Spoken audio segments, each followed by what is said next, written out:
Hi friends, welcome back to my channel. మా ఊరిలో శ్రీరామనవమి 3 రోజులు జరుపుకుంటాం. కళ్యాణం అవ్వినప్పటి నుంచి ఊరిలో స్వామివారిని అయితే తిప్పుతూ ఉంటారు. మేము ప్రతి సంవత్సరం శ్రీరామనవమి అయితే ఇలాగే జరుపుకుంటాము. మీరు ఎలాగ జరుపుకుంటారో ఖచ్చితంగా కామెంట్ చేయండి.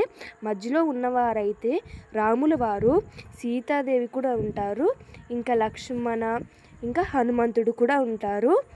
మేమైతే మా ఊరిలో ఉన్న ప్రతి వీధికి అయితే వెళ్తారనమాట. ఇష్టం ఉన్న వాళ్ళు కొడతారు, ఇష్టం లేని వాళ్ళు కొట్టరనమాట.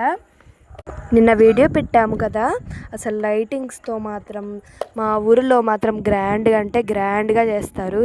మళ్ళీ ఏ ఊర్లో అంత గ్రాండ్గా చేయరు, మా ఊర్లో మాత్రం చాలా గ్రాండ్గా చేస్తారు ఈ శ్రీరామనవమి అయితే. మా ఊరిలో అయితే ఇదే పెద్ద పండుగ అనమాట. ఇలా అయితే మా ఊరిలో శ్రీరామనవమి ఇలా జరుపుకుంటాము. మీ ఊరిలో ఎలా జరుపుకుంటారో ఖచ్చితంగా కామెంట్ చేయండి. ప్లీజ్ మా ఛానల్ సబ్స్క్రైబ్ చేసుకోండి.